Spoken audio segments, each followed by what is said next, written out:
That's what it's joking. Industrial engineering. It's so broad.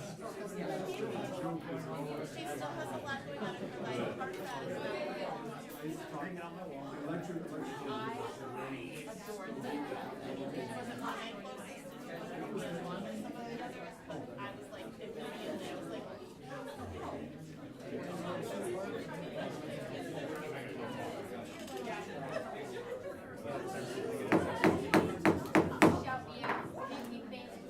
All right, ladies and gentlemen, we are getting underway.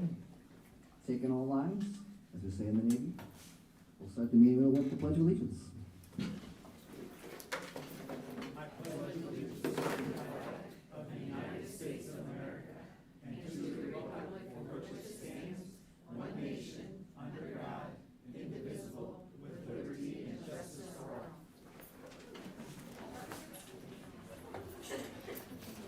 All right, welcome everyone. Happy summer. School is out. Do I have a motion to approve the agenda? So moved. Second. And roll call. Director Castro? Yes. Director Champion? Director Parking? Yes. Director Larkin? Yes. Director Lynch? Yes. Director McGivern? Yes. Director Smithson? yes. Motion carried 6-0. All right, we have couple of awards tonight. The engineering, VHS engineering. Anyone would like to take that one? Director. Ooh. If you want to give it to someone else, go ahead. Anyone passionate about engineering that would like to take this one? Director McGivern, I'll go. you're in. Yeah, actually, this is actually really exciting to see this, and I'll explain why in a second, but that's exactly what I was gonna say. Okay, hey, congratulations to the Bettendorf Engineering Problems class for finishing second in the Quad Cities Engineering and Science Council High School contest. The students competed in the 3 contests sponsored by the QCESC Bridge Building, Trebuchet, and Cardboard Boat Regatta. Students were separated into teams for each contest and were given rules and criteria in which they used to research, build, test, and then compete in each of the 3 contests. The BHS students were William Brown, Aiden Franson, Robert Day, Riley Crouch, Ricky Zilmer, Caden Vanderweel, William Taylor, William Duenas, Ben Dryfurst, and Hussein Arab.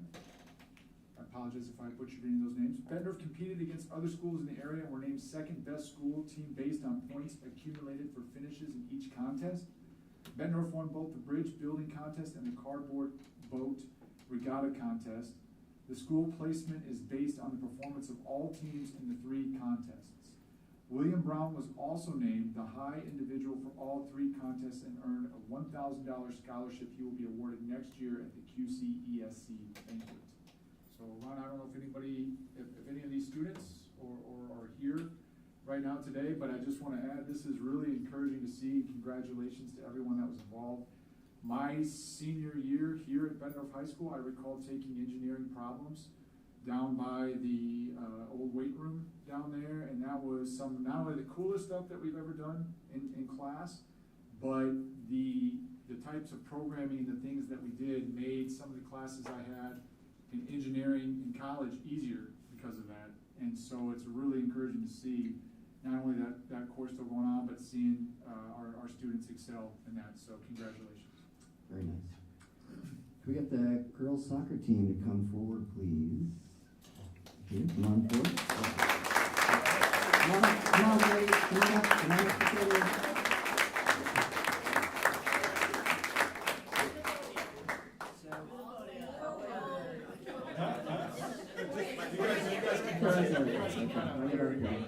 Kind of fan out. Down the road. Five circle.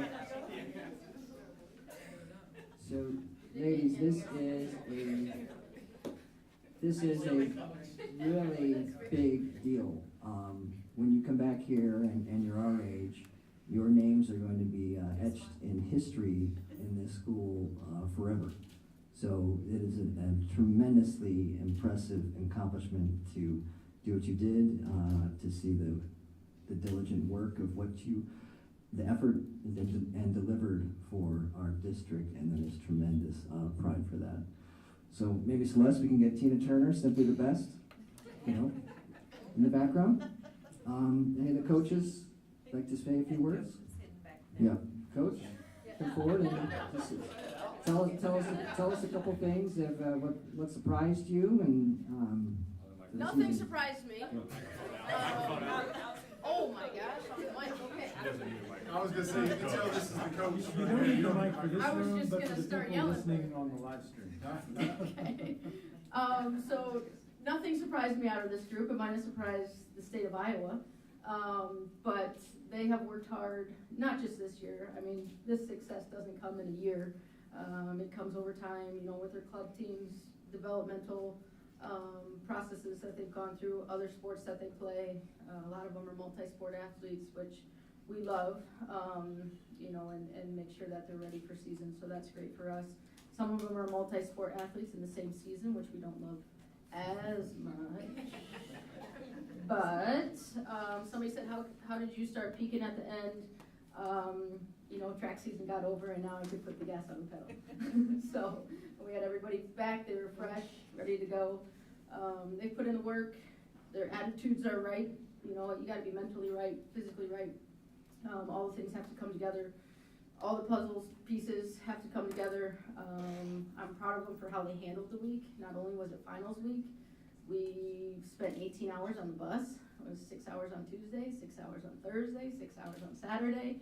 That takes a ton of focus on recovery, you know, physically and mentally. We're hydrating like crazy on the way home from those games. We're stopping at every rest stop there is. So, you know, a lot has to come into play. They have to take care of themselves. Yes, the X's and O's have to come into play, but they've done a great job of letting coaches take care of that part and putting their heads down and just doing their job. And so like I said, I'm not surprised with the success of this team just because I've seen it. I've coached them in club for 6-7 years leading up to this. And then when I got to take this position, I kind of knew what was coming. Did I think it was going to happen this fast? No. But, you know, that's just the kind of people that they are and put their head down and work. So thank you for your guys' support in the community. And I would be remiss to not mention the student section that showed up for us in Des Moines. That was huge. And they made the game fun. And then also, you know, the parents and families of the team have been great. So thank you guys. All right, thank you, everybody.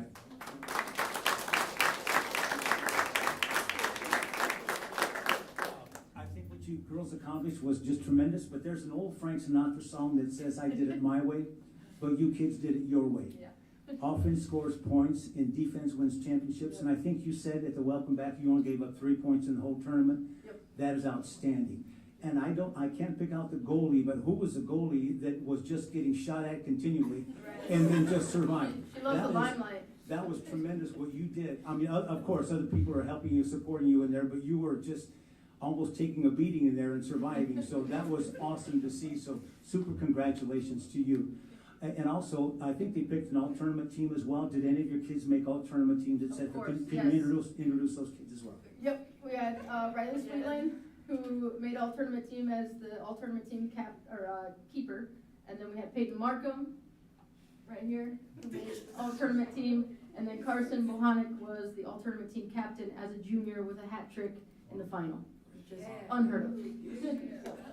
Yes, and then we had a bunch of girls make all-state that just came out today as well. So a lot to be, you know, they're not exactly ones to love the individual awards. They know it's a team sport, but those come across as other people recognizing what our team can do. So we're happy to take those home as well. So that was Peyton, Carson, Riley, Jordan, and I got state coach of the year. So.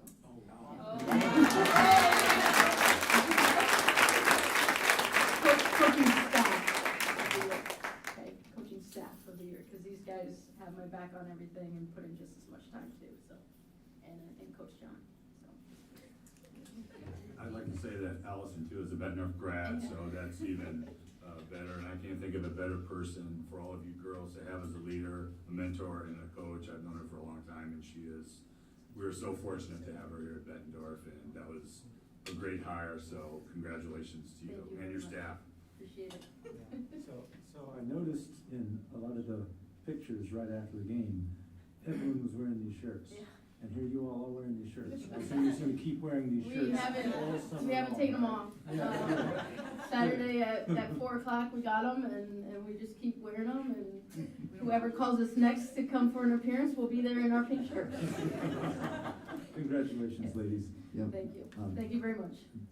Yeah, somebody. So when was the last year Bettendorf girls won state? 1998. 1998, It's been a while. so that's outstanding. Congratulations. Yeah. I will say, I do recall that team, because that's when I graduated, so I remember some of those. So it is extra encouraging to see what you girls did, what you girls accomplished, and keep all the things you're doing, keep doing them. That's awesome. That is really cool. So, way to bring back a championship. Yeah. That's outstanding. Last word, ladies. The friendships you forged out there in the field of battle, those will be with you forever. And remember this team and keep in touch with each other as time moves ahead. So, all right, thanks very much, everybody. Thank you.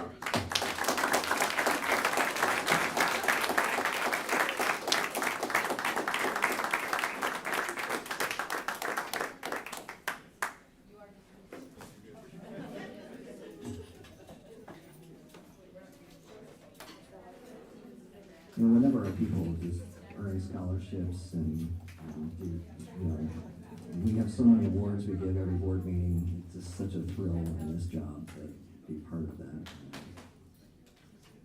So, transition to the president's statement. Any member of the community wishing to address this board, now is the time to come forward. Please check in with the board secretary. Keep your comments to 3 minutes. Anyone likes to come forward, this time do that. All right. Having seen no one, we'll go to board shared communication. Director McGivern. Yeah, no, I don't think, summer's upon us, and so I just want to say a big thank you to all the teachers and staff and everybody closing out the school year. I know I can speak on behalf of my kids. We have one that's going into freshman next year, so that's a big jump, but at Paul Norton, the end of school parties and everything done, getting them all ready and stuff was really, it was all well done, and I just appreciate everyone's work for the school year, and I hope everybody really enjoys summer and really gets to kind of take some time to unwind a bit. All right, Director Smithson. Yeah, I just want to thank all the teachers who finished our year strong, and I know that there are a lot of you that are out there doing extra professional development and already planning for next year. So we know that just because you're not in the buildings over the summer, that you have not, forgotten about the district, and thank you for your work over the summer. So. All right, thank you. Director Frankie. Yes, I'd like to thank some people at Grant Wood. My daughter was competing at the state track meet and missed her senior walk, so I reached out to Angie Nielsen, and she talked to Jill Bresnan, and they welcomed my daughter back up there by herself, and she got to meet and hook up again with Mrs. Porth, Mrs. Von Gries, Mrs. Mosher, Mrs. Kane, and of course Nurse Carol Harris, and just thank you for doing that. That made her day. She was so sad that she missed that, and after we walked out of there, she was in a good mood. Also, I want to thank everybody, graduation last week, to Melissa Laufenberg. She was up here very early, securing the perimeter, I guess. Christy Kleppy and her staff, and Kevin Skillett for doing the reading. We get 10 names and we mess half of them up, and I'm sure Yankee did pretty good on all of them. And then to Kurt Pratt, his staff, and all the custodians that helped out. Thank you for that. It was a smooth operation. I know a lot of work went into it. All right, Director Lynch. There's nothing to be said after that. Amen. Director Castro. Just echoing what everyone else just said, it's just great. Everything that they said was just awesome as well. I did attend the Project Adam at New Armstrong. That's where a student or an employee has suffered some kind of cardiac attack. Just watching the team and how they worked, I think was really impressive. I also attended the one they had at Grant Wood as well. That was really impressive as well. And that's all. All right. This is for my fellow board members. I spoke at the Teacher Appreciation last Friday, and just summarizes what I said was I'm just impressed how much we can fit into a day around here, and I mentioned how much we get done before 9 o'clock, which is feeding the multitudes, deployment of buses, and then after 9 o'clock, we're just getting started, going all the way till often 2 in the morning. The last custodian goes home, and inclement weather days, people are up early, so there's not 1 hour in a school day or a day here when someone's not doing district business in a 24-hour cycle. So we get a lot of work done, and it's in no short part to everyone doing their jobs diligently, and it's very appreciative. So that was last Friday. All right. So now we'll transition to the BEA report. Thank you. Hi. Hi, Sarah Rader. Everybody's left me. Lori's here, but everyone else went on vacation. So I'm home alone, just so you know, you can call and chat. But we just wanted to thank, as teachers were finishing up and starting their much deserved summer break, we want to wish everyone a great summer and look forward to seeing them back in August. Negotiations continue to be ongoing. This week, a small group met with informal meeting, and we feel that it was productive and promising. Yesterday, members of the executive team worked hard to ensure that items on the to-do list were being accomplished before the summer break begins and before transitioning to the new executive team next school year. Emily's got a lot of plans and a lot of traveling. She's got many ISEA and NEA meetings and trainings over the summer to support our teachers, and we look forward to the resources that are always provided to us. Members, please be on the lookout for special opportunities and invites and membership benefits that can be utilized over the summer, so check your emails. We want to take a moment to thank all the outgoing members of our executive team and some of our building reps. We thank them for their dedication, because without them, we wouldn't be where we are today. Their tenacity and invested interest for the betterment of teachers, school, and the community, their love and continued support provide a strong foundation on which our union is built. As we close the year, we look forward to a promising contract for next school year and collaborative relationships that have been formed to ensure further and future success for our district. Thank you. All right, thank you. 3.06, the BESA report. Hi, good evening. Good evening. I don't know about anybody else, but I just really thought it was a quiet week. Today marked the last day for most of our teachers, and the buildings are quiet. That said, summer projects have already started, and building secretaries are enjoying the absence of chaos, wrapping up the end of the year items, and we're already looking ahead to prepping for the fall. Summer school starts next week, so the days of quiet in some buildings are only here for a short time. I'm happy to say that the high school gets to stay quiet all summer. Our ESPs had 2 days of professional development this week to help recover some of the time that was missed due to inclement weather. I want to thank Dane Henderson and Sarah Harris for Monday's PD on CPI and Fight, Flight, Freeze. And ISDA sent down Mike Baronic, the ISDA president, and Pam, and her last name escapes me right now, I'm sorry. And they did colors training with some of our classified staff yesterday, and that training went fantastic. They were super excited and would like to have them back. So I'm excited to see what we can find to plan for that. BESA is pleased that we've reached a tentative agreement with BCSD for our contract wages for next year, and that agreement has been ratified by majority vote of our members. We will announce the conditions of that contract once the agreement receives board approval this evening. I want to thank the BESA negotiations team that joined me in this work this year: Melissa Hart, Kathleen Van Horn, Amy Osborne-Shabler, and Janelle Cowles. Thank you for your attention to detail, your willingness to work toward a common goal, and your dedication to reaching an agreement that benefits all of our secretaries and paraeducators. I appreciate the time away from your families and the collaborative spirit you brought to our meetings in order to make this agreement happen. Thank you to the BCSD team for listening to our requests and working with us toward a resolution on some of the issues that we felt were most important this year during this process. Our final shout outs of the year. Chad Udi at Mark Twain would like to recognize preschool paraeducator Ann Black. Ann is willing to do whatever it takes to help out in the school and is here every day and makes a difference in our students' lives. Jill Breslin at Grant Wood would like to recognize paraeducator Arif Bett. Arif is an outstanding paraeducator with incredible patience. He does a fantastic job stepping in as a guest teacher when we are short-staffed. He's been thrown into several new roles and is pushed out of his comfort zone and has done it all with grace and a smile. Jill would also like to recognize Secretary Angie Nielsen. Angie is a fantastic first face and voice of Grant Wood. She treats each and every one of the students, parents, and visitors that come into our building with great care and respect. She's very knowledgeable on all things Grant Wood and guides stakeholders in a positive manner. She's also a wealth of knowledge for our staff members and is a vital component to our day-to-day operations. Angie is truly one of a kind. Over the year, our building administrators submitted recognition for 27 education support professionals this year, and we would love to see even more staff recognized next year. We've received a lot of positive feedback on adding this to our board report. Words of thanks and recognition cost nothing, but they can mean everything, and we appreciate the time and effort it took for the administrators to submit these shout outs. I hope everyone has an amazing summer. Take time to relax, appreciate the quiet, spend time with friends and family, and just be. August will be here before we know it. All right, thank you. It's really important to thank people, so I appreciate those comments, Melissa. Thank you for that.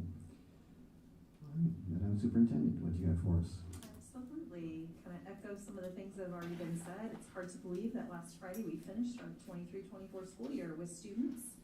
I want to thank our entire staff, from our teachers to our paras to secretaries, custodians, operations, you name it, whatever role you play in this district. We could not have finished on a successful note or had such a successful year without each and everyone's efforts. And like others have said before, just thank everybody and wish everybody just nothing but relaxation, rejuvenation over the summer. And don't forget to share all your fun summer adventures with Celeste, so she can share them out on social media. It's always fun to see where our students and our staff end up over the summer and all the fun that they're having and the memories that they're making. I want to thank our high school team, administration team, and all of their support staff, and Melissa for, and our operations team for such a memorable and special graduation day. This year it was double fold, not only as a superintendent and just always amazed at our students and all that they accomplish when they get to graduation, but as a mom, watching their daughter walk across that stage was pretty special. So thank you. It takes countless hours to pull that off in our own venue, and it does not go unnoticed. So I appreciate everybody's time and the sacrifices they made to be away from family that weekend, because it's not easy. And thank you to Celeste, Monica, Joyce, Erica, and Christy for a wonderful end of the year celebration last Friday, where we got to honor retirees, staff who had years of service awards, and our Superintendent Star Award recipients. It takes a lot of planning and coordination. They even worked with Hy-Vee. We thank them for their partnership to provide food and treats for our staff before the celebration. And thank you, President Larkin, for the words that you shared with our team last Friday. And then, as we would think, as Melissa said, the buildings are getting quieter. But on Monday and Tuesday, we had staff all across this district engaged in professional learning, and they had some time to be in their classrooms just to get organized and wrap up for the school year.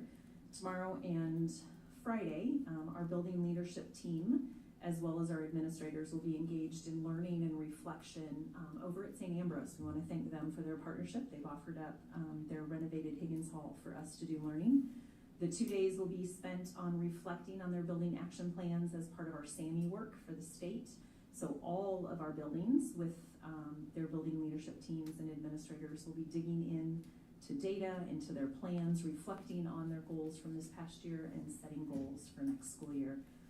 After these 2 days, we are all exhausted mentally and physically, but it is, if it's anything like last year's, it is 2 wonderful days where we just get to sit back and celebrate, but also dig into what do we need to continue to focus on so that all students will continue to achieve at high levels. And then our administrators, I want to thank them for a great year and all that they've done to keep our organization moving, but they are not quite done. We still have a couple more weeks of learning to do together before we all get to try to start taking some time with family and friends to rejuvenate. So with that said, I think I've hit everything. Yeah, and as Melissa said, August will be here before we know it. So enjoy that time, everybody. All right, well, it's very important to get some gas in the tank. I hope you'll get some too over the summer. So come back August 23rd with a full tank, some nitrous. All right, consent agenda, which is More lengthy than usual, but a lot of admin items in there, so I have a motion to approve the consent agenda. So moved. Second. Second, okay, roll call. Director Champion, Director Franking, Yes. Director Larkin. Yes. Director Lynch. Yes. Director McGivern. Yes. Director Swisston. Yes. Director Castro. Yes. Motion carried 601. All right, thank you. 5.01, principal would be Christy Puffy. So tonight you have 3 presentations. High school is up first, followed by Edison, and then by Grant Woods. So if you recall at our last board meeting, middle school presented a summary update of their action plan that they wrote at about this time last year, and continued to reflect on it and refine it as the year went on. And so Christy is here tonight to share their successes and where they continue to stretch and grow and help students continue on that positive trajectory. Great. So thank you. Obviously, Christy Puppy, high school president. Oh boy. Bear with me, end of the year, high school principal. So thanks for kind of inviting us to do this. So obviously, just a few slides here on the front of the page. We met with our whole staff yesterday, just kind of talking about some of the highlights and success for the year. And so we've highlighted some of these. Just have had a really great year, whether it's between academics, athletics. We've had National Merit Scholars. We've had a state championship, as you see, engineering. Just a lot of good things to celebrate as we continue to focus on growth. You can go ahead and move forward. So when it came out here, right after that kind of summer, as we were in that fall of that 22-23, school year, we were looking at our goals when it came out being kind of a targeted school. And the building leadership team at the time, when we looked at it, we had kind of noticed, if you remember last year, I kind of reported that we were kind of seeing a downward trend just kind of in our growth. Is kind of what I pointed out. So the goals that we kind of looked at, I want to remind you, we were looking at data from the previous year's ISAS scores, because as they come out, we're getting those a little bit later when we're already in the progress of that year. So these were the 3 goals that our building leadership team came up with. So we wanted, obviously by the end of this school year, when we were looking at that data, we wanted to improve our literacy growth to meet or exceed the state average as it relates to the expected growth. So we had a previous 4-year dip. We kind of went from 57 prior, and then coming back off COVID had dipped down to 48 on that ISAS.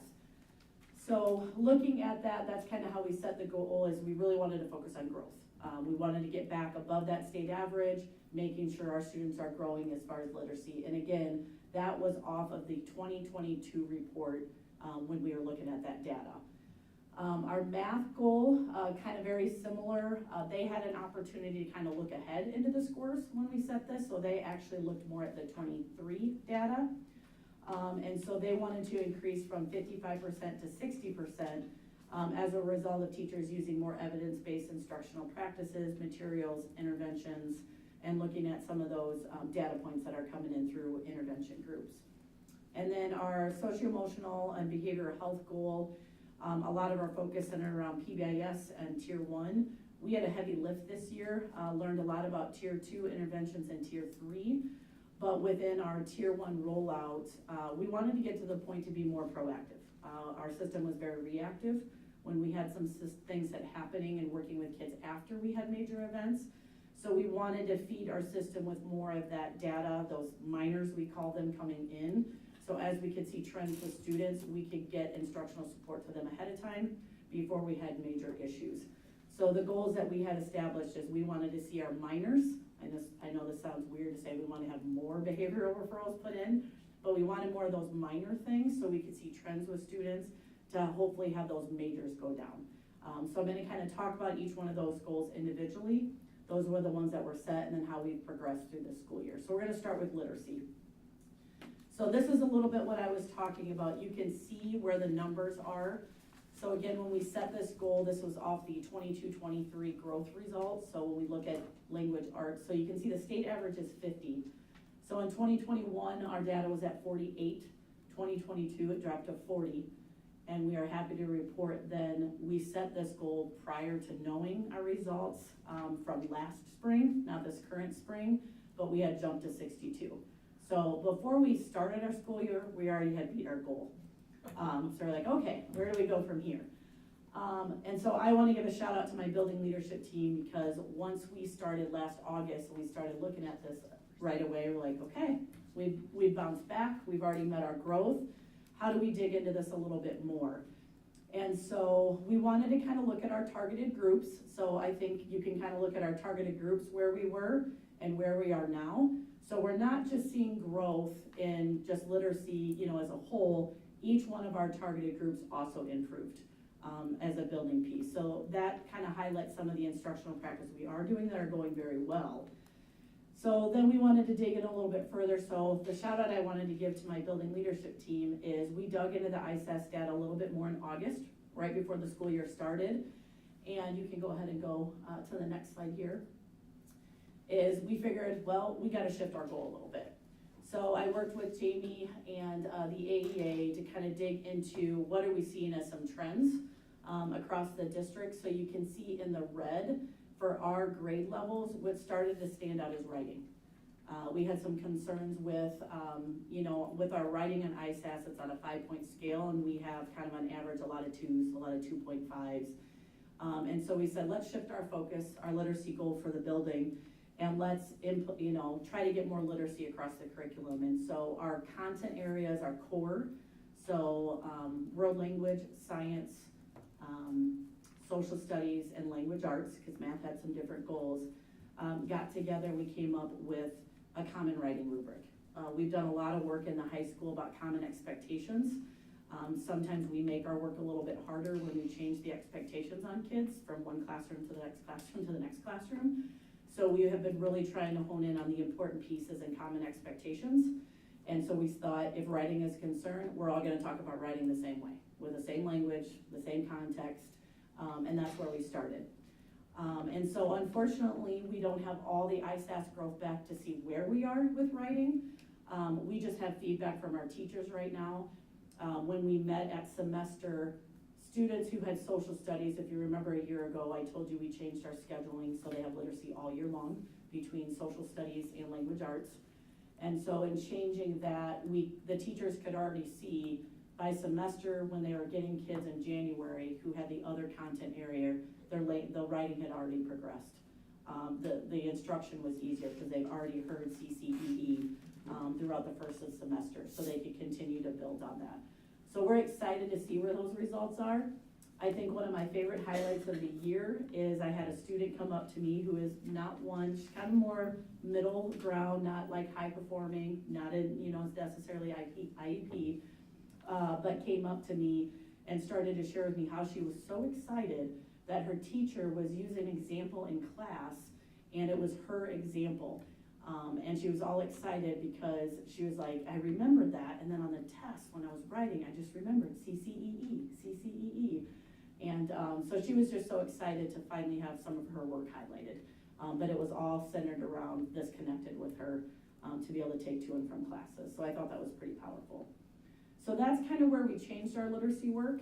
I unfortunately don't have data for you to say where is our writing, because we have to dig into that when that will come a little bit further in the fall, and we can look at that individually. But from the teacher standpoint, we have seen some strength with that.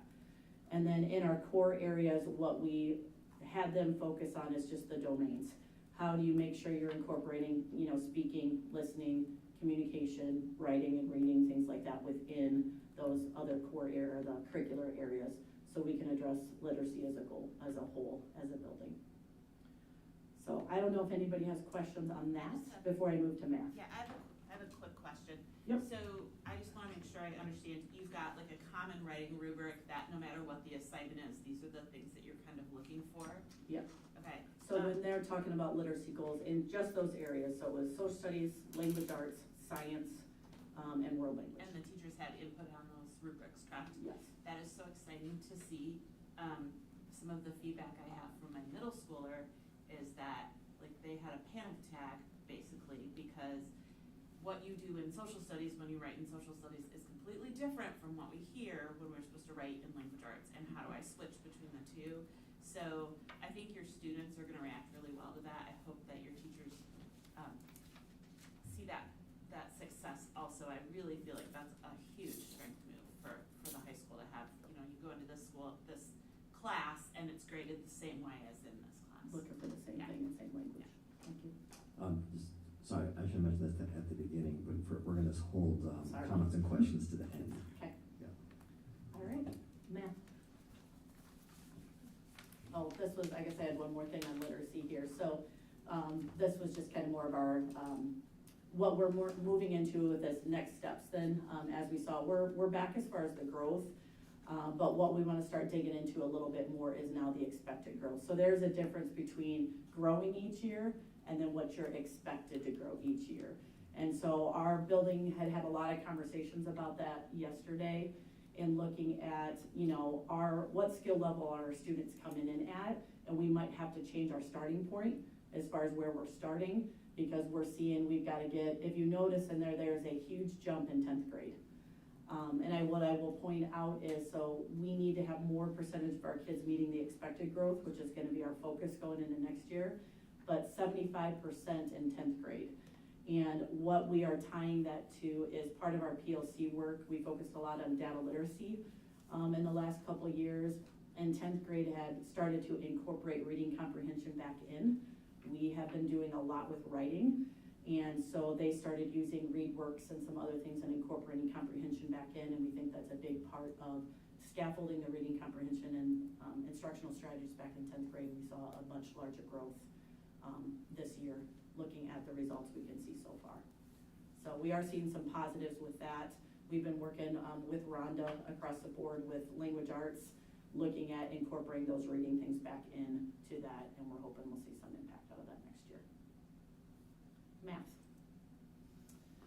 So math was a little bit ahead, could when we set the goals, could look a little bit more into the upcoming, like the data that we had currently. So they did look at theirs more from the expected growth lens. So we're not exactly where we wanted to be.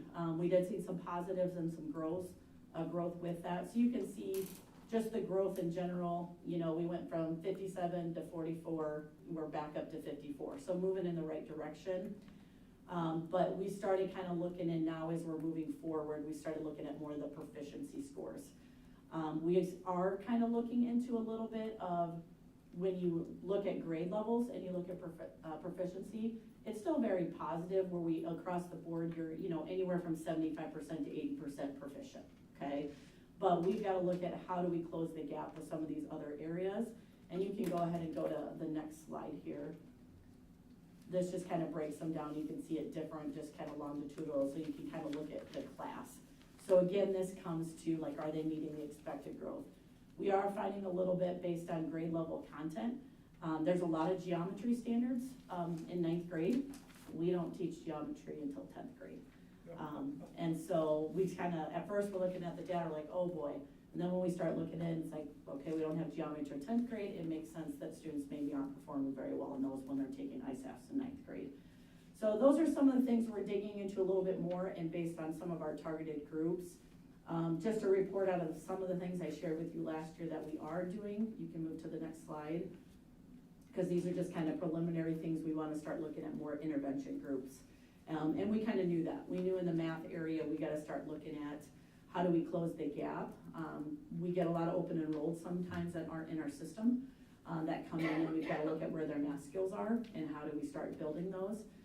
So our Algebra 1 Angels pilot that I shared with you, we definitely saw some positives with it. What I will say the biggest part of it is just it built math confidence.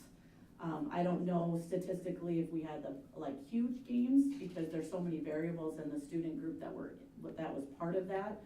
But 80% of the students that, you know, there are about 80 students that were enrolled in Algebra 1, and you can see some of the breakdowns with this.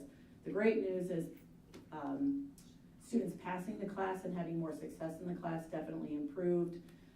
So in quarter 1, 85% pass rate, quarter 2, 85% pass rate, and then in the spring we jumped to 100% pass rate as they got better with that process.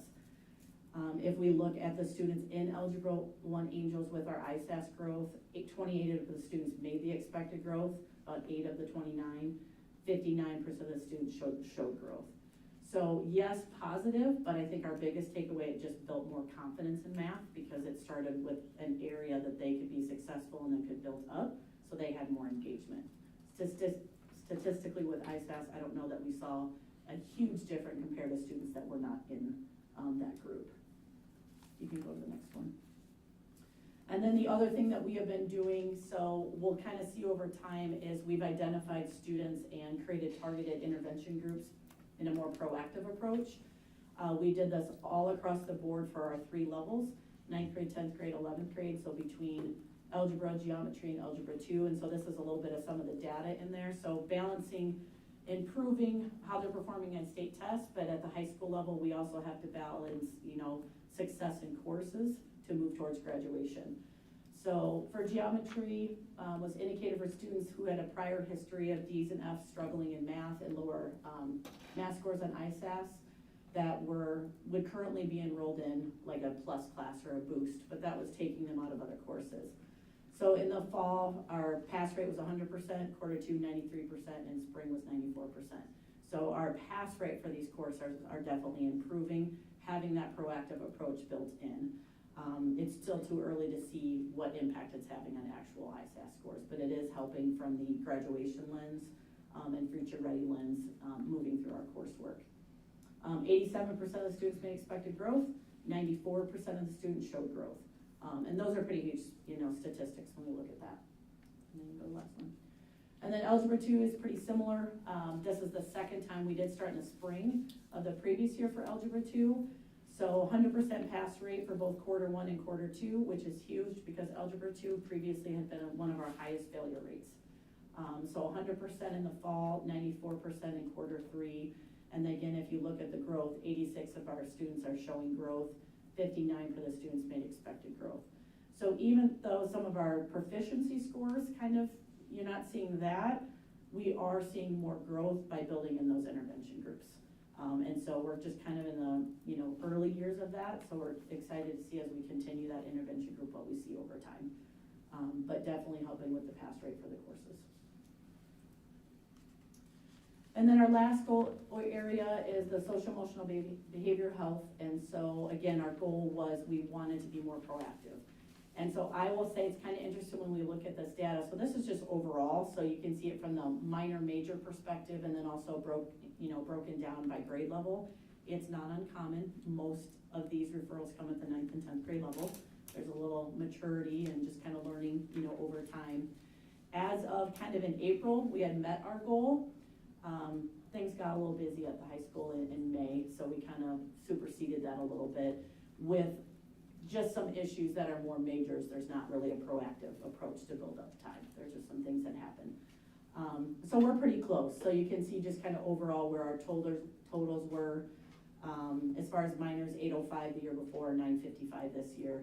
Majors over 1,000 the year before, down to 975 this year. So we're getting closer, but we've also noticed when we looked at our data, just like students, we need refreshers as well. So anytime we would remind our staff of goals, you could see a little increase in the minors going up. Teachers get busy, and so it's just an area we have to, keep getting better on because that input of data helps us look at what do kids need before we have major, things that happen. And so with a lot of our training on tier 2 and tier 3 this year, we noticed we got a little bit away from the tier 1, which is the most important piece of this. And so that has made us reflect on we've got to kind of scale back and make sure we're protecting time for that tier 1 approach as we continue to build in tier 2 and tier 3. Move forward. So some of our professional learning and kind of next steps. So for our staff this year, we did complete our trauma-informed care. Our student services department began some of our social academic instructional groups. So we kind of ran with social emotional regulation, an attendance group, and kind of an executive functioning this group. So we continue to build off that. And our building has participated, and we've seen a lot of success with check and check out. Great relationships built with students, and definitely seeing some improvement with behavior for the kids that have been identified for that. Our next step is continue the growth of tier 2 and tier 3 supports for students. We've learned a lot, so we're kind of looking at how do we build more and implement more, especially at the tier 3 level. But we kind of have to scale back and refocus a little bit on tier 1 because we kind of got away from those, reminders, and continue to build that in and make sure we're getting that tier 1 instruction rolled out, and focusing on that proactive approach and making sure we have the minor data put in. Go ahead. And we are happy that this came out, was very timely this week. So you've heard Jamie and us talk about our conditions for learning survey before. And so the results actually came out this week. And so we have spent an incredible amount of time with social emotional behavior health, but centered around safety. We did a lot of work at the beginning of the year with our students just on safety in the building, you know, procedures. We had a great evacuation drill here recently, just kind of learning a lot. But when you see all the time and effort put in and you see these results, we had a lot to celebrate with our staff yesterday. We have a positive increase in every single category, which is huge. And it also gives us some great things as we move forward is the adults sometimes see more than the students see more, which is a good reminder when they were not in school for a while that, you know, they maybe normalize some of the things that are happening, and that's not good. Because if you look at emotional safety, we had an increase, but student-to-student relationships, I think, is still something students struggle through, just being isolated. And so that's an area we want to continue to work with. Teachers see it more than the students do, and we've got to help them continue to see that and how to set boundaries for themselves. But it's improved, which is good, but still an area we know we got to work with them a little bit more on. So kind of final reflections, looking at our goals, we're back to seeing a positive growth, but we're noticing a trend with maybe not meeting expected growth, kind of closing some of those gaps. So if you look at the picture on the left, you know, you've seen this one before, we've been building a lot kind of on that social emotional behavioral health side, which is important. If students are not regulated, if they don't feel safe in school, they're gonna have a hard time learning. So as we're getting and building that, now we gotta focus over here on the left side with our professional learning communities and looking at some of our academic things that we do and how do we start helping students meet expected growth. So we've gotta accelerate that growth a little bit faster where they're coming in. So literacy is recognizing a need for reading instruction, so we're gonna be building that back in because we did see some success with that as we've implemented in 10th grade. Math, identifying students in advance and starting, you know, continuing with those targeted interventions. We've seen some positive results, but we want to dig into where our students are not performing well, especially we're seeing trends in some of our targeted groups with math. So we want to dig into that. We want to prioritize tier 1 again, kind of refresh that a little bit with SEBH. And then we need to start looking at high school levels of intervention. Due to students coming in a little bit at lower levels, we've got to kind of change kind of our approach, meet students where they are in order to get them where we want them to go. So we are going to kind of keep doing the things we're doing, but we need to start building some support system on the academic sides of things, addressing some of our student populations. And as I talked about from our conditions for learning, just that student-to-student relationship. Those are going to be some of our focus areas as we move forward. That's all I have. All right, any members, questions, comments? I just have a couple lightning round. Okay, quick. Okay, what is the writing rubric? What do you stress in the writing rubric? So if you look at what they had, so they had the CCEE. So they develop a rubric that they kind of showing you this is what it should look like. So if you're writing a claim, there's levels of the rubric. So this would be at a mastery level, a developing level, maybe has not met yet. And so they're kind of showing what it would look like in examples as they evolve over Is that that. like grammatical writing, conceptual grammatical? Yes, Grammar. that plus the content in itself.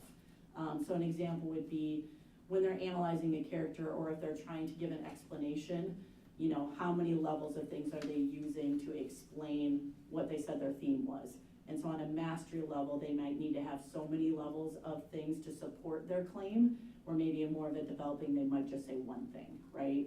So the standards in literacy are very broad, and so by grade level, it keeps building. And so when you look at some of that, we want to keep building their writing from, you know, each level as they move forward. And so that's kind of so that rubric in itself will explain, so they hear that common language all the time. So when we're doing writing and you have to give an answer, what's your claim, you know, in your answer? We want to make sure they're giving context to it. They have to, you know, explain it. And so they're hearing that same language all the time. With correctness of expression, all the. Yeah, so when you say grammar and punctuation, I don't want to call it a certain department. There are some departments who are like, I'm not going to grade on grammar, punctuation, that's not my wheelhouse. That's gonna get hit harder in language arts classes. But say maybe an art class might not grade on all that stuff. But again, that's not, we just focused on language arts, social studies, science, and world language. Can we teach geometry ninth grade, or certain reasons why we can't teach geometry? Some kids do have it, depends on what their pathway is, but, so we have students who take algebra in 8th grade, and then they do take geometry in 9th grade. But some students, depending on where they are in their math, they come in and they have Algebra 1 all year long, because they're still learning middle school standards, and some are actually still elementary standards, so.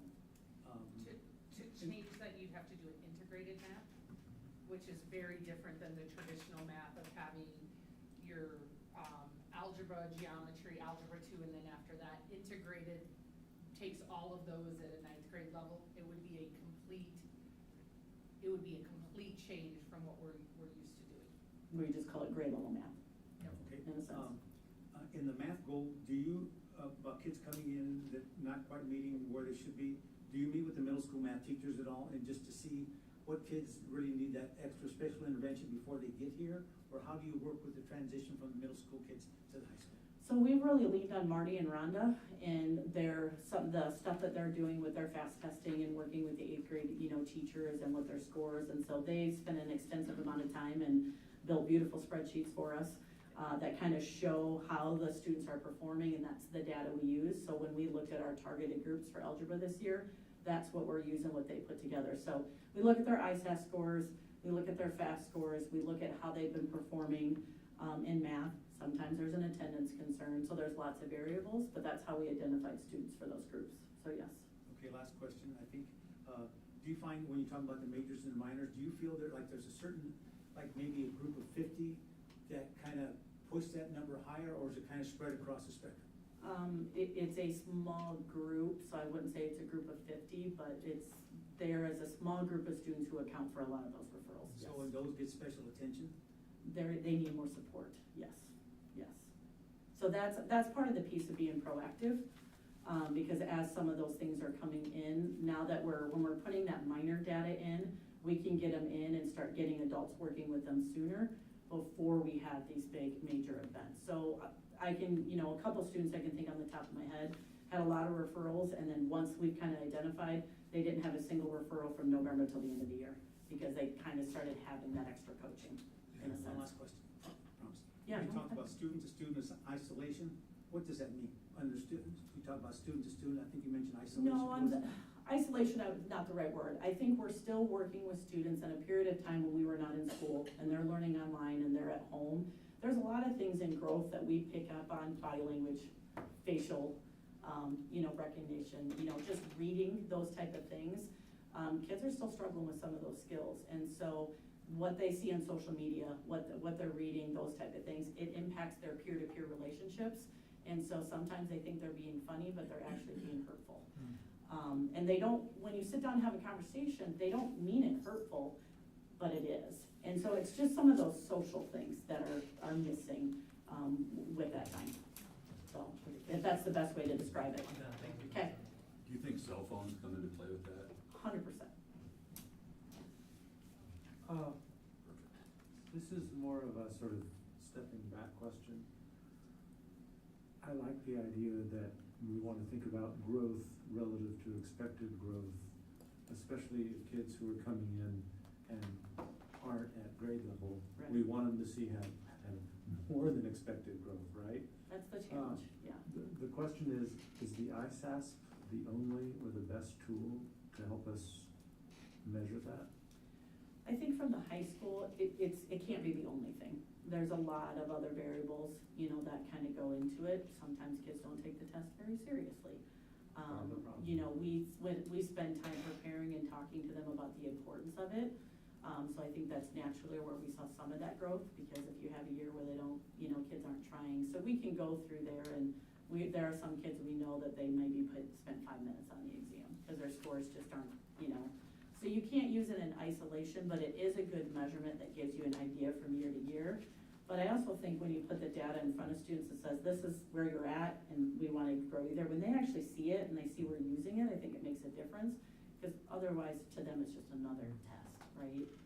And so how we use it and showing it to the kids and how we're trying to get them future ready, we get a little bit more out of them with that. So you can't use it in isolation, but it does give us good data to see where we're at. Just to piggyback off your question real quickly, and I apologize because I know you explained it, but real quick explanation on growth versus expected growth.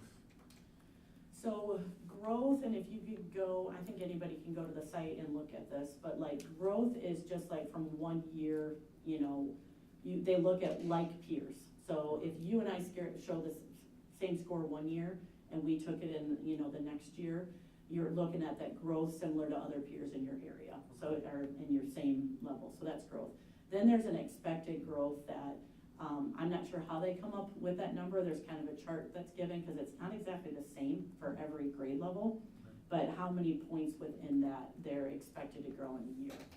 Okay. So there's great data within our IEP students that we're excited about, because what we ended up doing is we tried to look at how many points were they away from proficient. So instead of looking at that, we looked at where were they last year compared to proficient, and where are they this year compared to proficient. And so they're growing, but again, you want that accelerated growth. So we had some that became proficient, which is great, and then some that were, you know, we gotta keep trying to figure out. So there's kind of an algorithm being used, if you will, that kind of sets what is expected growth, and then we measure to see, do they fall into that category? And that's probably taken from a broader. Yeah, that's set kind of at Yeah, state level. okay, gotcha, Yeah. thank you, that makes sense. You might be able to explain that better. Yeah, expected growth. Jamie, do you wanna come up to the podium? All right. No. Yes, Yes, thank Come you. on, Are you come on. good, or do you want me to explain more? Yes, this is important to get clarified, please.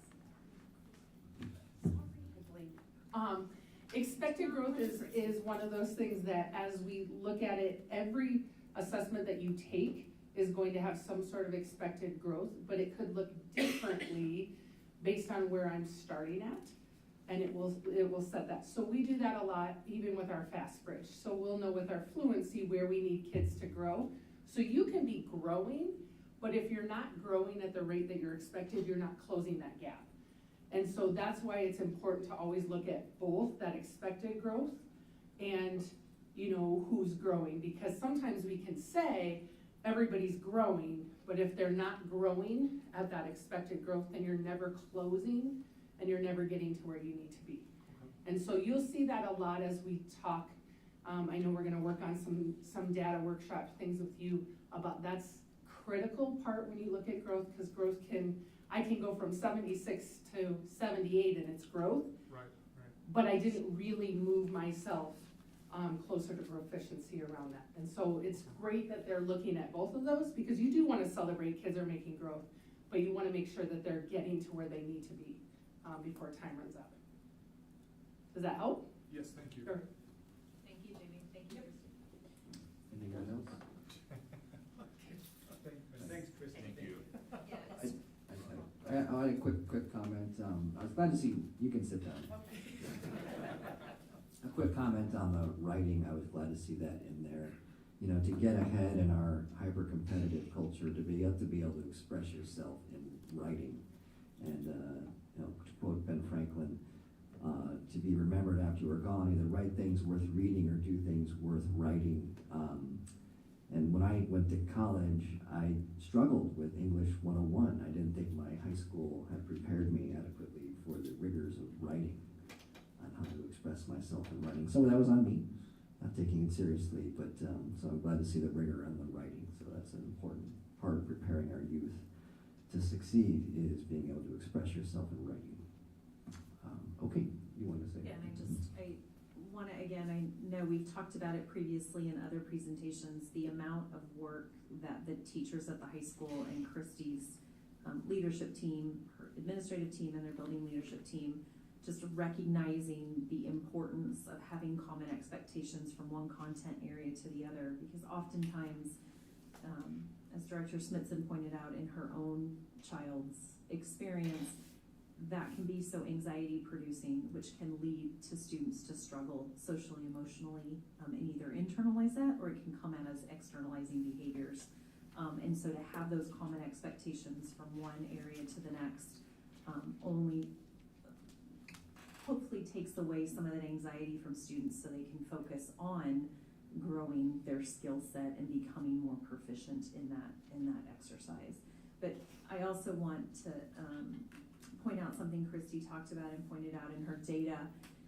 You'll see a theme as we go through these presentations where whether it be in social, emotional, behavioral health or in the academic side, over these last couple years, we've had so much focus on tier 2 and tier 3, and there's nothing wrong with that, right? When you think about your interventions as tier 2 get more than tier 1, and then tier 3 is that upper echelon of the pyramid, I mean, should in theory have the least amount of students requiring that intensive support.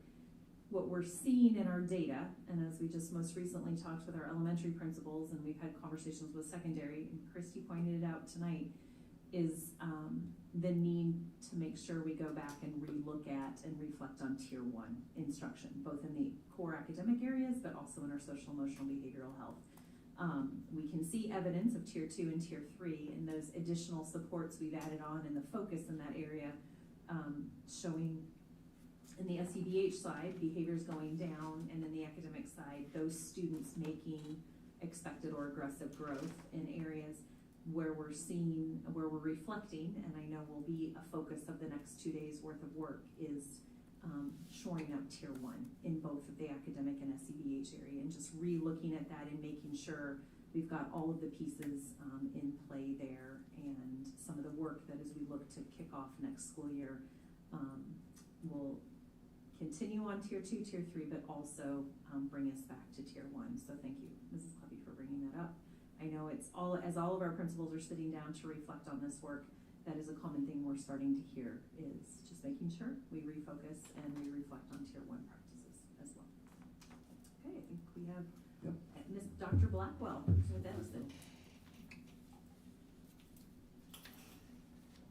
Well, first of all, thank you for the opportunity to talk a little bit about a school that many of you have visited, and I appreciate that very much. And our students always ask, who's he or who's she? And so we explain it, and they feel very honored that we have folks who come down and pay attention to our kids. So this may be the last view you have of the current Edison School as I knew it when I was here long ago, the old Bettendorf Post Office. So little by little we are getting packed up, and we're already starting to move things out. So it'll be a sad but good day when the last box comes up this way. So this is kind of a reflection of where we are in terms of numbers. We get asked that a lot, how many kids go there? If you do the math, you're going to find that it actually totals 62, but this was a snapshot in time. Not every kid makes it, although most do. And so we run usually in the 50s. That's usually our enrollment. I was asked, just parenthetically a little bit ago, what's our breakdown of kids by gender and race, and right now we are 25 male, 33 female. This is at the end of the school year. So we're predominantly female, which I think comes as a surprise to many of our folks who check us out. We have one child who identifies as non-binary, so that gets us to our numbers there. We have 27 kids enrolled so far for next fall, but that number will go up as the summer goes along as we work with the high schools on referrals, and so we probably will be right again at that mid-50s, upper 50s range again when the fall breaks around. I did do a little check today on our ethnicity breakdown, and right now we have 41 of our students were white, identified as white, non-Hispanic, 2 as Arabic, 4 as Hispanic, and 12 as Black or African American. We are often asked, what's our graduation look like? The good news is, last year we graduated 31. This year we graduated 29. That's pretty remarkable for our kids, but I have to say that reflects the hard work of our students, and it reflects an incredible amount of energy on the part of our teachers. Those of you who visit us can see them at work, and you know these are superb, superstar teachers. We are often asked what happens to kids when they graduate from us, move on. So of this year's group, 23 went directly into the workforce. Several went into internships, some of them went into apprenticeships. We have one of our young people who is actually now going to be an AmeriCorps person in the fall. She was offered a position with AmeriCorps. She doesn't right now know where the assignment is going to be, but it will be somewhere in the United States, obviously, and they are thrilled, and we are thrilled for them. We have 6 of our students who are enrolled in college or community college, and I will just say parenthetically, we had a young lady last year who was severely injured in a car accident, and we were working with the University of Iowa hospitals for several weeks in transporting schoolwork up to her where she was working there. This last year, she enrolled in the University of Iowa in the nursing program. She came back to report to us the other day that she has had straight A's for her freshman year at the University of Iowa. So her experience in the car accident and being treated switched her from I have no idea what I want to do to getting into the school of nursing, and she's straight A after 1 year. So yay her. Okay, so we were asked to talk a little bit about our staff professional development. 4 of our teachers, all of our teachers, were able to go to the Iowa Association of Alternative Ed Providers at their state conference, and one of our teachers, and many of you know Mrs. Klingon-Smith, she is now on their state executive board, and that's a real feather in the cap for her and for us. Counselor Marcy Volksdorf completed the Tier 2 Student Success Team. Both Marcy and I completed the Crisis Response Violence Prevention Training. We completed the program on completion of collaborative problem-solving program. And I believe Mr. Castro mentioned, one of you mentioned, the Project Adam training. We scored 100% at our Project Adam training. So many of our staff were invited to help put these on into the schools next year, so we may just take them up on the offer. So some reflections. We did already talk a little bit about graduation plans. We have a number of young people who, because of their exposure from our teachers into places like Arconic, places like Deere and Company and others, are already taking student internships and working on eventually becoming full-time employees in their after they graduate. We were very honored. We started an art exploration program last year, and at the beginning of the year, there was an announcement that we had won the Innovation Award. So we've continued it this year, and we're looking to continue it into the next year. We have some external funding besides the foundation, and so we have enough. The person who offers this does it primarily out of the goodness of her heart because she loves our kids, and it's been very, very productive for us. This year, Mid-City High School in Davenport and we were the primary sponsors of Future Fest. We had all of the Davenport high schools, Bettendorf High School, Maquoketa, Clinton, Edison, Mid-City, participate. We had students from each of those schools. I think we ended up with about 45 presenters, from employment to resources for young people in the community, and we're hoping to do that again next year and grow it even larger. So we kept having to move the location to get to a larger space as we got more and more interest, and so this year it was held at the AEA, and I think next year, based on the interest we already have from outside providers, that we'll probably have to move to another location.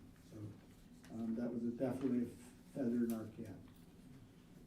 We have, and this is how, and some of you probably weren't born when Project Ready was started, which became Edison, but it was born around the idea of providing academics with the understanding that there would be a work component as well. So we work very, very diligently we always have worked with Junior Achievement, Arconic, Deere, Ahern Fire Protection. We have a young person who's interning with them now, starting this summer. Scott Community College, Blackhawk, St. Ambrose, Western Illinois Quad Cities, Capri, We have two young men who are going into the electrical trade through the IBEW and other training programs, a lot of them. We provide help to a lot of our kids are homeless. And this has been an obstacle for them in their traditional high schools. They're not able to dress the same. They're not able to get to school. They don't have good nutrition at home. They don't have supervision.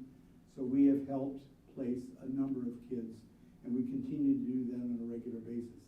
I met with one of our community leaders today, who happens to be one of my former students at Bett High School. And I'm not able to say exactly who it is, but that individual is going to start underwriting some of our help for some of these kids.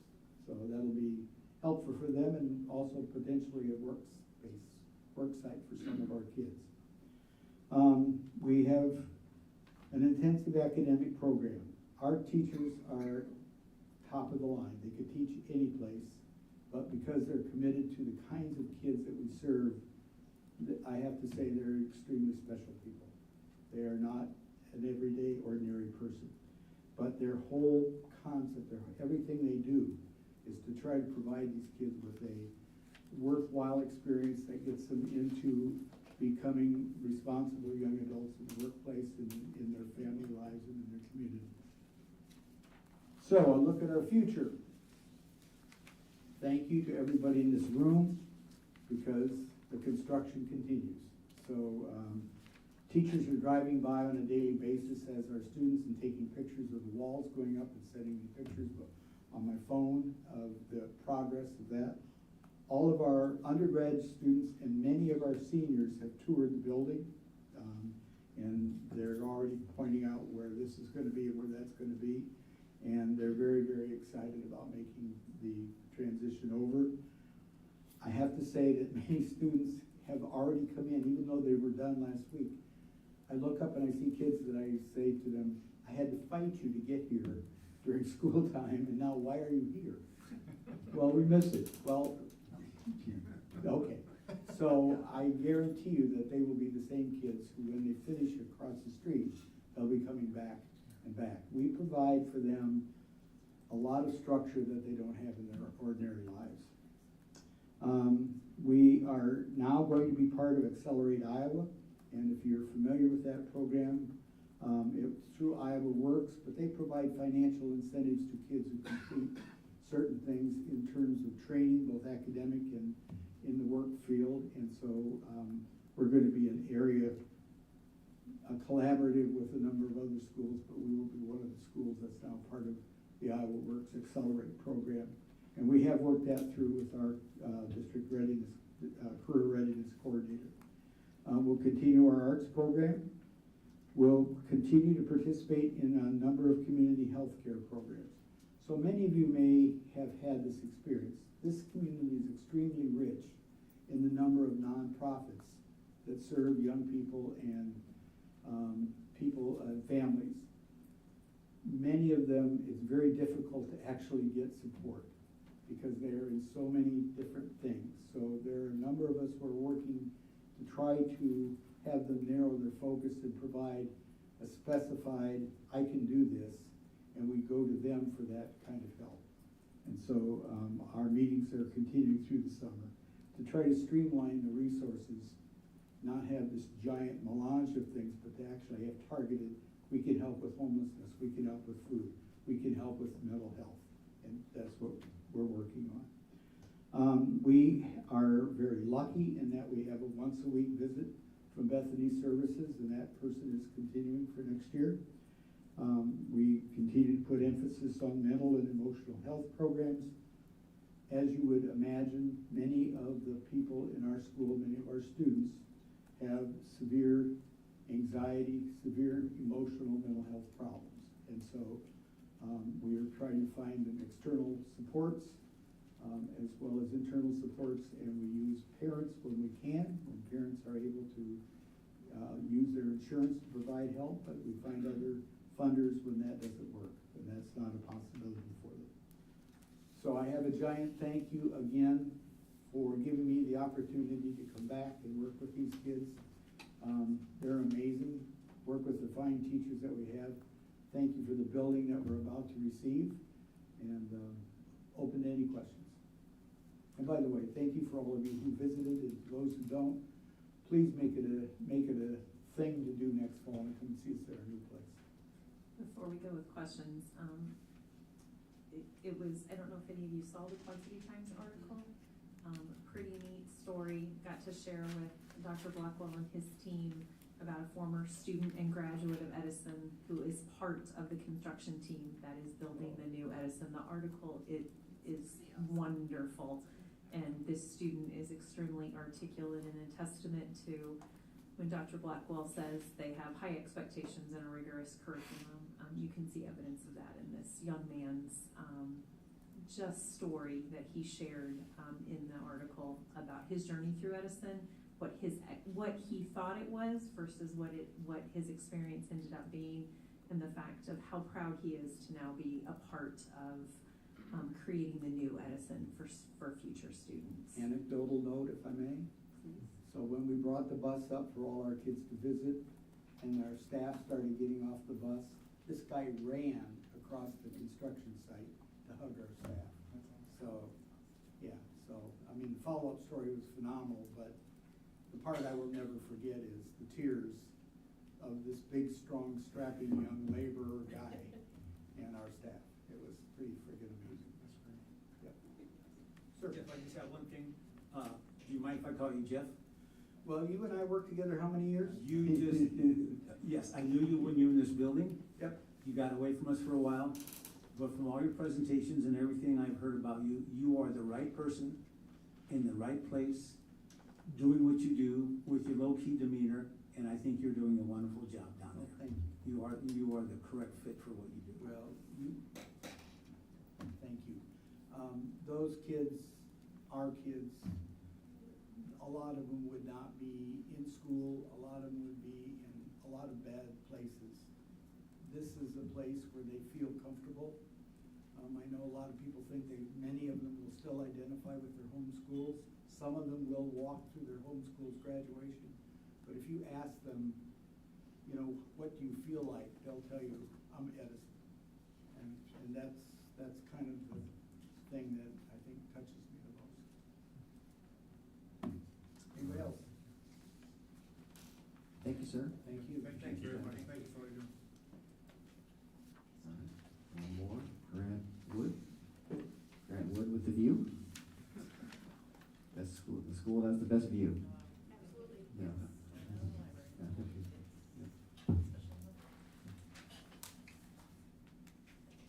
Okay, so I'm Jill President, principal at Grant Wood. I brought along Mrs. Hyatt tonight. Heather Hyatt is our instructional coach at Grant Wood, and an aspiring administrator, so maybe I'll put her on the mic, I don't know. Okay, so, you go back, actually. Oh, sorry. I just wanted, the reason I picked the picture that's on the right with the student work,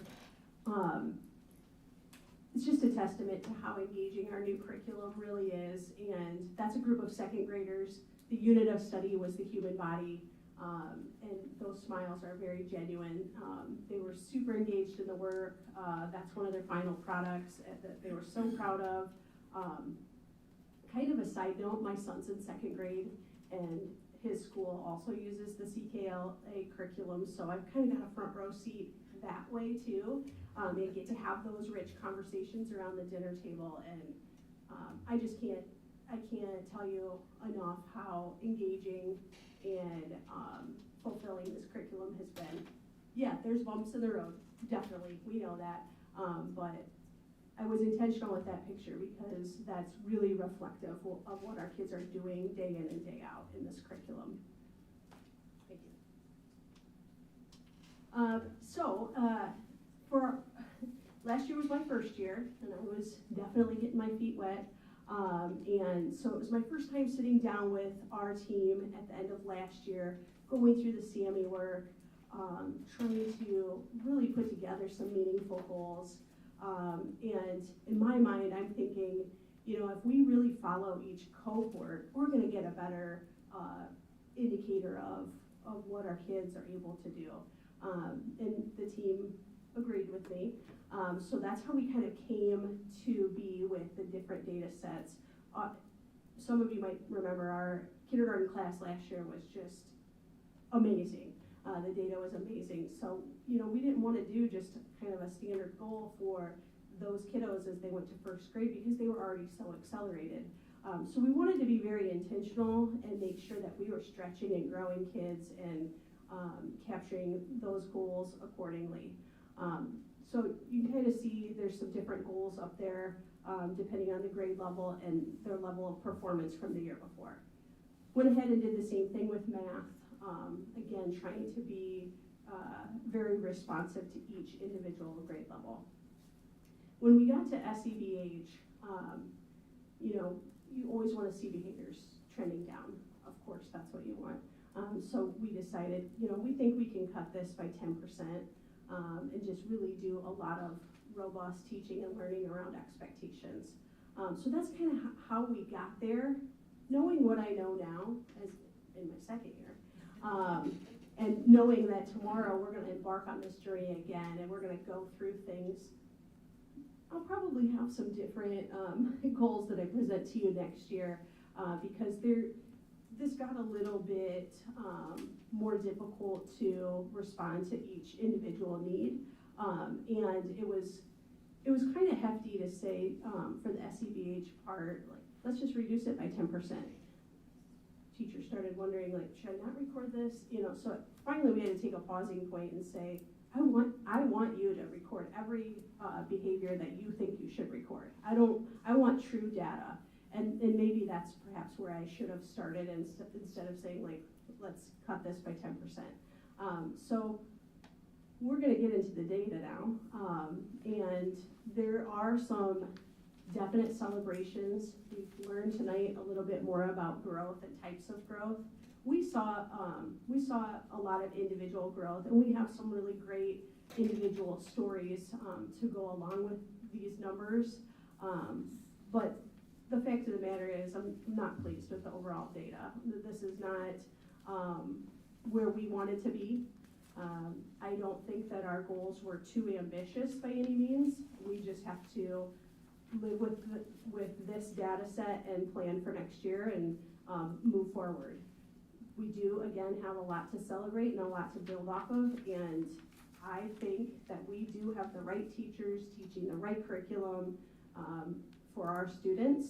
So I'm enlightened that we're going to continue this journey and see some success here. So this is kind of where we ended with our A reading and early reading testing. Again, super kindergarten. Those three teachers are absolutely phenomenal and can stretch and grow kids like nobody's business. They, you know, they have that clean slate when those kiddos come in, and we're super proud of the typical growth that our students made.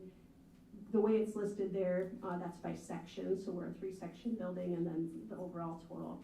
So you can see we made some really great aggressive growth along with that typical growth. When we look at the other numbers, I'm not pleased with where we fell out, but it definitely is. I'm a competitive person. You know, I would never say that that this is good enough. We need to grapple with the data. We're going to spend the next 2 days doing that. We're going to make some tweaks. We're also going to give a lot of grace for implementation dip and just still kind of figuring things out with UFly and CKLA curriculum. Again, I stand by those two products, but there's going to be growing pains with those. So just kind of thinking about where we've been and some next steps.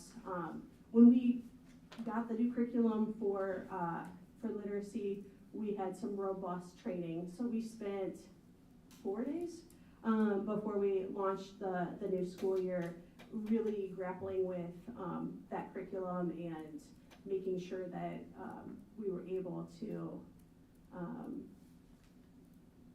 teach the curriculum in a meaningful way and have some cross-curricular activities planned, just really immersing ourselves in those 4 days.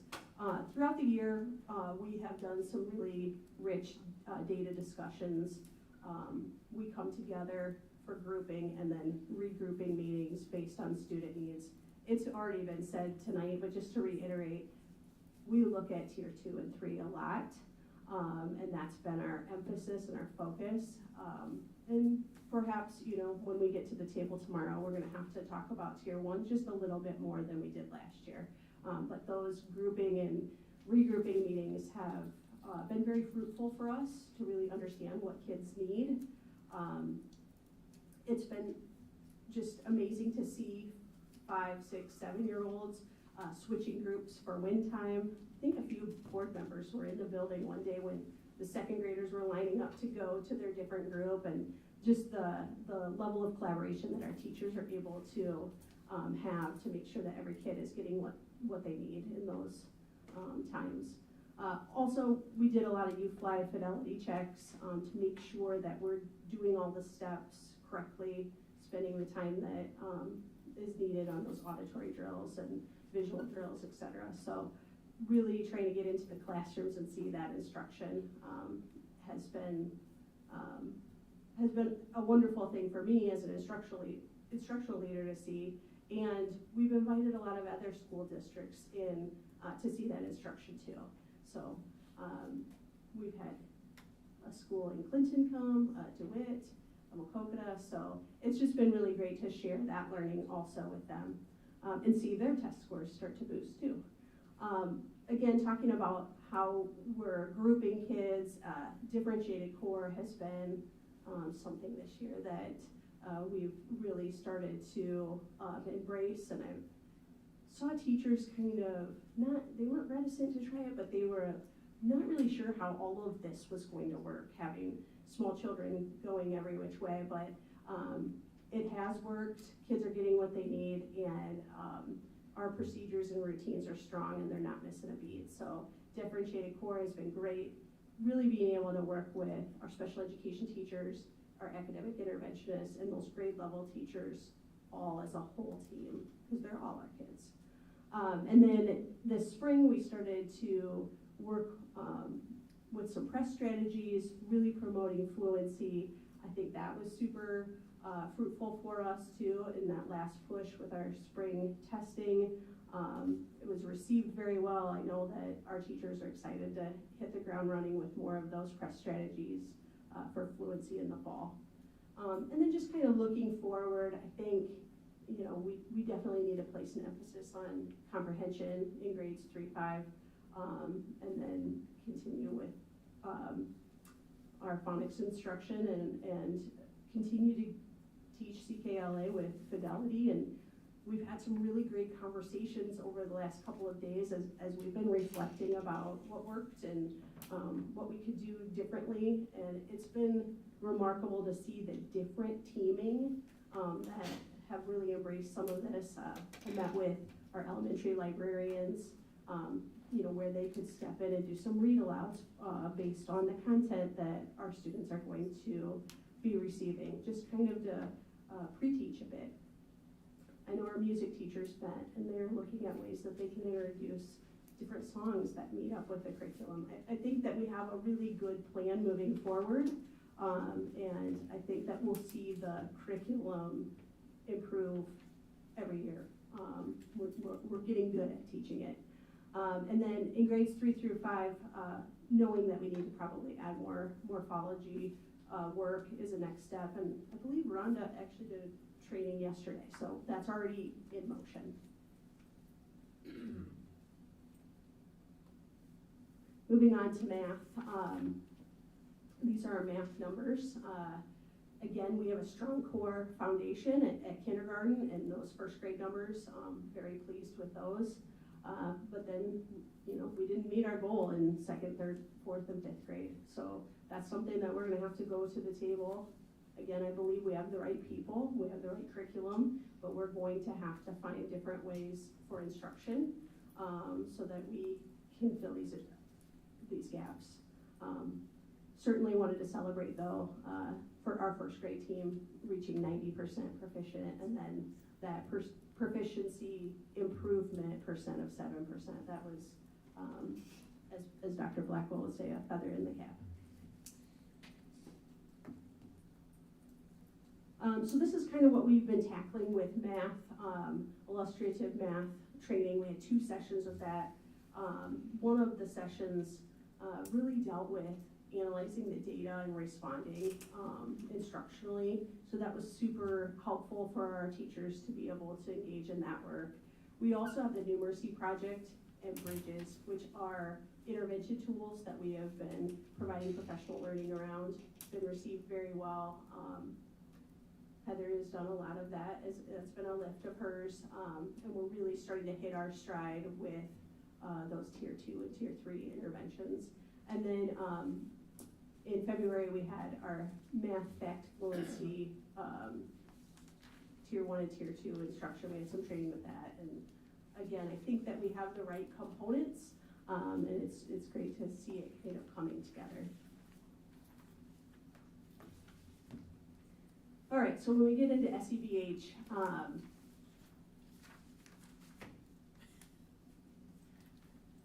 wanted to really kind of break down what some of those major referrals are being recorded as. So we had, at the time that I published this slide, we had 506 major referrals. That's a lot. But again, I encourage staff to be very honest and record the things that they felt that they needed to record, so we'd have that baseline. So the 3 categories that popped out to me were physical aggression, disruption, and defiance. I want to clarify, physical aggression is not fighting. That's a whole different category that we don't have very many referrals for. But physical aggression definitely can be tantrum type behavior at times. It can be, throwing things or stomping feet, very much meltdown type behavior. And that's probably the thing that we started to look at the most, and our kids need coping skills. So we were able to really provide some intensive targeted instruction and modeling and practicing regulation and de-escalation. And I think that as we continue with the therapeutic classroom learning, that's only going to get stronger. But unfortunately, a lot of children don't have those skills yet. So we definitely are working on that. And I think, the long-lasting effects of COVID and being shut down, we're still seeing that we don't have social skills. I know Christy talked about that too. I can only imagine with the cell phones and being online. I've got the smaller ones that are just, don't want to play with each other. So it's a little bit easier, but, just kind of thinking through definitely some ways that we can have a robust system of support for those students. So what we did this year is we started to analyze our Big 5 data, and that will tell you where the occurrence was, who was involved. It answers those Big 5 questions so that we could then provide targeted supports to those students or those areas.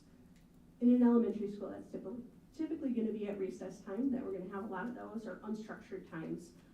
So we came back together as a staff and pivoted a little bit and decided to do more of our school-wide expectations and really immerse ourselves into those, make sure that everybody was teaching them on the same page. And part of that Big 5 data then, we'll look at each grade level. So if first grade is getting a lot of referrals while they're eating lunch, we're going to practice with the first grade teachers, myself, support staff, of what that really should look like and sound like when you're in the lunchroom. We can't just expect them to know better or just listen to us say, use your manners and don't run. We have to practice those routines. So we kind of went back to that and really were intentional with providing explicit instruction on how we wanted kids to behave. We engaged in our ongoing PBIS training that Sarah Harris has led. We have a great team of people engaging in that. And then we've also engaged in the CRVP, professional learning. And a lot of that translates into SEBH really well because we are trying to prevent. And so just learning a lot of different de-escalation strategies has been helpful for our team too. And then perhaps the biggest thing that I didn't know during a building leadership team, it kind of came to light that a lot of our referrals were coming from specials. Specials would be music, library technology, PE, art. And as I started to kind of peel back some layers, a lot of those folks have only been at Grant Wood for 2 years. They weren't there for that initial training, and as we kind of dug into it, we realized that we needed to go back and reteach the adults, and that's okay because they didn't know what they didn't know. So Mrs. Hyatt did a tremendous job of facilitating that work with our specialist teachers to make sure that they had those matrices and that they were able to explicitly tell kids how they wanted them to behave so that we could all have a positive learning environment. So just kind of thinking about the year in summation, we're getting more comfortable with CKLA. I think, some of those growing pains, we've gotten over those. We've seen that students, when you roll out a curriculum and you're already in 3rd grade, you haven't had the K1, 2 pieces of it. So really starting to see where we can fill in some of those background knowledge gaps. I spoke a little bit ago about the librarians doing some of those read alouds. We're going to try to plug some holes that way and just make sure that we're very systematic in that instruction. I had the honor of working with our 2nd grade team a couple of days ago on formative assessments, just making sure that all 5 of our elementaries are on the same page and really using those formative assessments to then drive the instruction. So did a wonderful job of collaborating on those things with the 2nd grade team, very invested in that work. And then we know we need to continue to have interventions to build skills, both in SEBH, math, and literacy. And that's going to be the major undertaking the next couple of days is the data is what it is, and now we need to wrap our arms around it and figure out how we're going to sort this out so that all kids are learning at high levels. So we're going to focus on growth, and we're going to use that PLC time really as a protected time where we can truly talk about kids, talk about assessments, see where we have some achievement gaps, see where maybe we just have some misconceptions that we have to clean up and really be able to dig into the data there. And then we're going to continue to do our classroom management practices. Tier 1, it was a year of tightening that up, and we're going to continue to have some fidelity checks on that. And then perhaps the biggest thing, and this was part of my individual career development plan, was just bridging that gap between home and school. Those connections are so important, and I think that there's ways that we can explore how we're going to bring folks into the building and really build those connections. I had the privilege of going to Chicago to a conference with Dr. Blackwell and Mr. Udy, where we were able to learn some different strategies to engage with families. So I'm excited to put that part in. I think Grant Wood does a fantastic job of opening its doors. We have a phenomenal PTA that puts on some wonderful events, but perhaps the piece we're missing is those really deep conversations with parents about how we can affect change for their child. So that's where we're headed in that realm. And then the therapeutic learning community for next year, I'm super excited about that. We know we have kids that need it, so to be able to offer them that co-regulation so that they can learn the skills to then regulate themselves eventually, I think is going to be huge. So not super happy with the data, but very enlightened that we have a place that we're going to go. And I'll be the biggest cheerleader for Grant Wood. I think the teachers are fantastic there.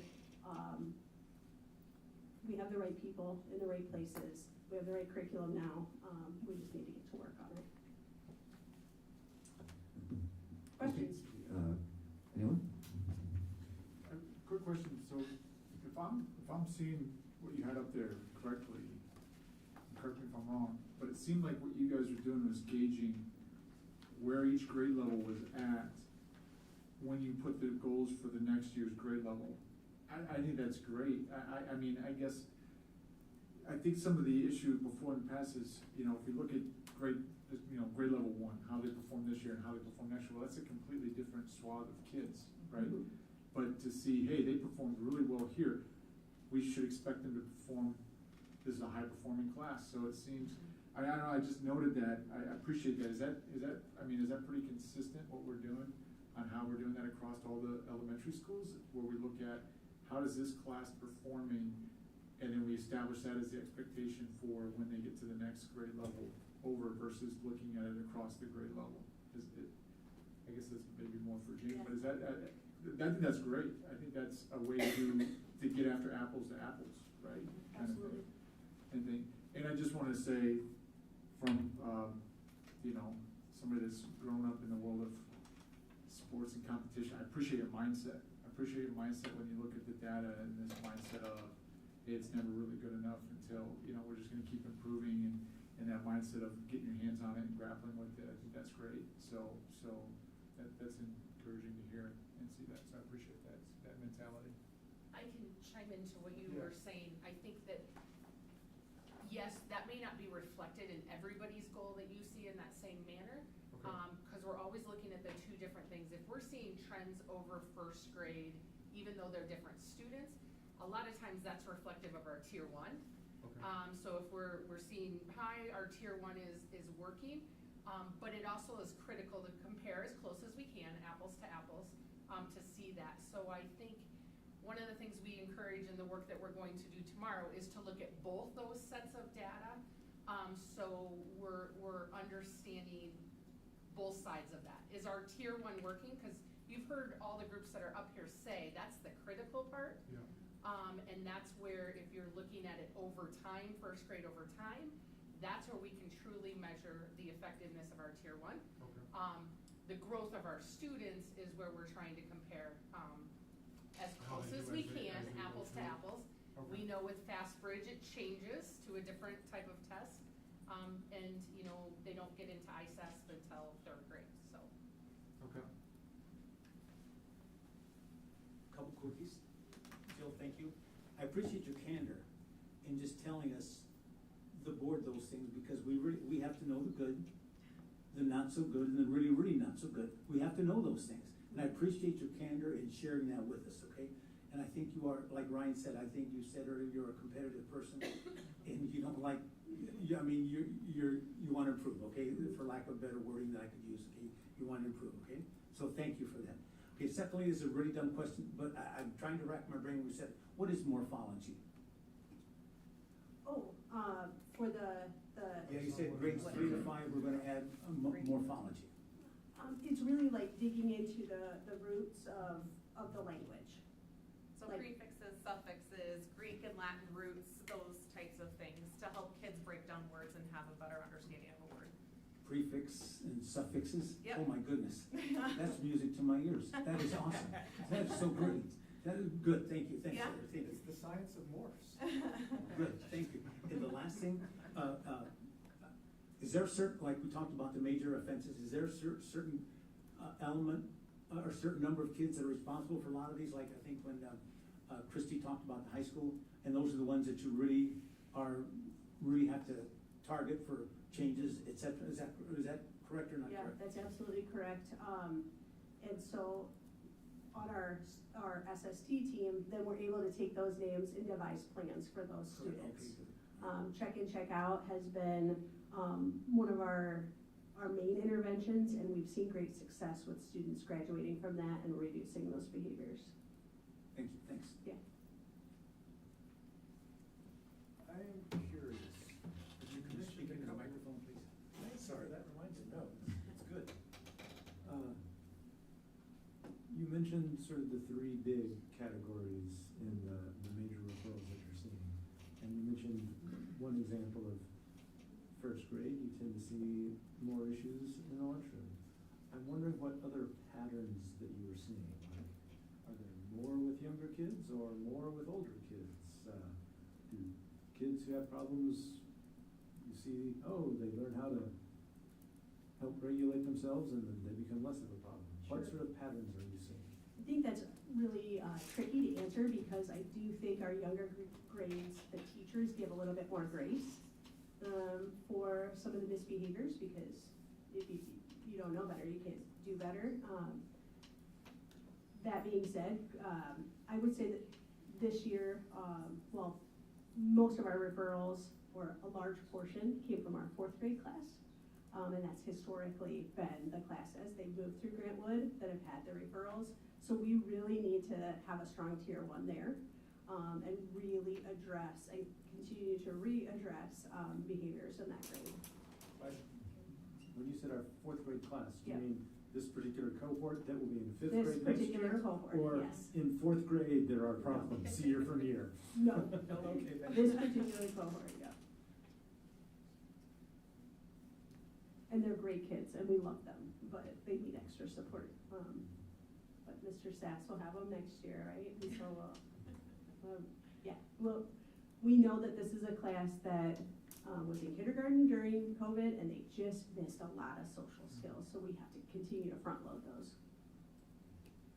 Thank you for your comment on the parent-teacher partnerships. That is such a vital ingredient to the success of the kids. I know this body is supportive of any professional development that, thank you for attending those things that can grow our people's knowledge and strategies on how to do that. What is one thing you think worked well that you would do again next year on the behavior improvement?